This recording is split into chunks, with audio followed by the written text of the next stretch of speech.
Morning, I hope the week's going well for you. Just in case you're not sure, it's Thursday, I think. It's good to have feedback on these reflections, and I was flattered the other day to see I was being quoted in a message someone had sent. A couple of weeks ago, I had said that in this lockdown we were living between memory and hope. That was a phrase I'd picked up somewhere, not original to me, but it seems to have struck a chord with some of you. And the person quoting it extended it by saying, we are living in a sort of limbo between memory and hope. I didn't actually use the word limbo, but could have done, as in effect, that's what I was talking about. It got me looking up the word limbo. I like doing things like that. It literally means the edge, and originally it was used to describe the place where it was thought innocent children and good people who had not been baptized stayed until Jesus came to save them.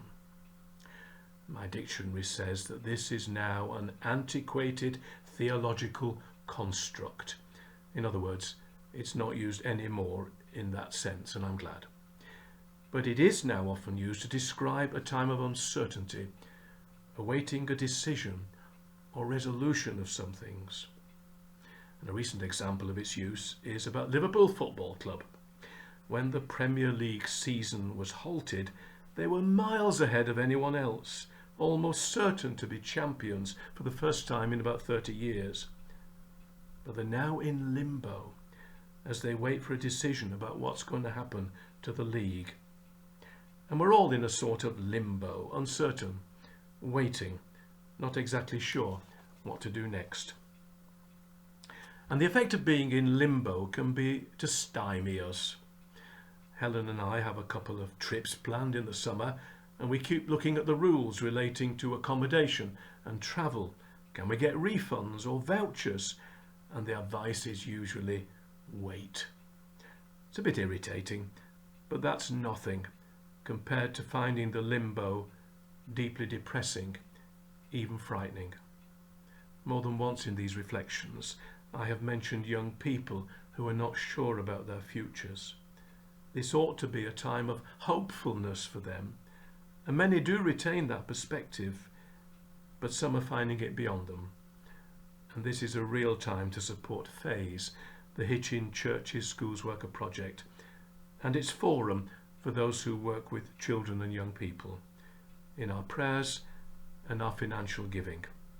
God bless them in all they are doing at the moment. Now, alongside all that, limbo can be viewed positively. For some, it has been a good time to sort things out. Joy, our church warden, has kept us smiling about the things she has been doing, like arranging her elastic bands in order. And it can be a time to learn new skills. Should I start playing the ukulele I was given for Christmas 2 years ago? Beware family service. Or we could read books that have been unopened on our shelves for years. And a lockdown limbo is as good a time as any to remind ourselves of the Christian values that are unchanging, whatever our circumstances. In John's Gospel reading today, the disciples are in a sort of limbo.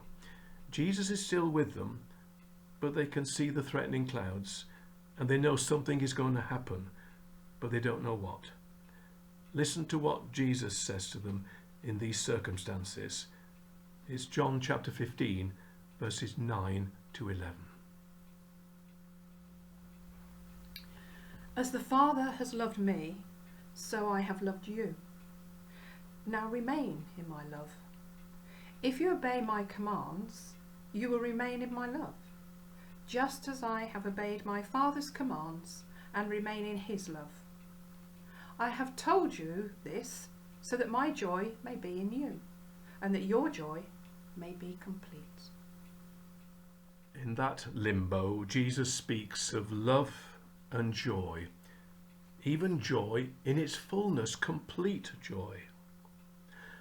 Now, these are grand words, easier said than done, of course, but they need to be said, and we need to hear them, and we need to support each other in experiencing them.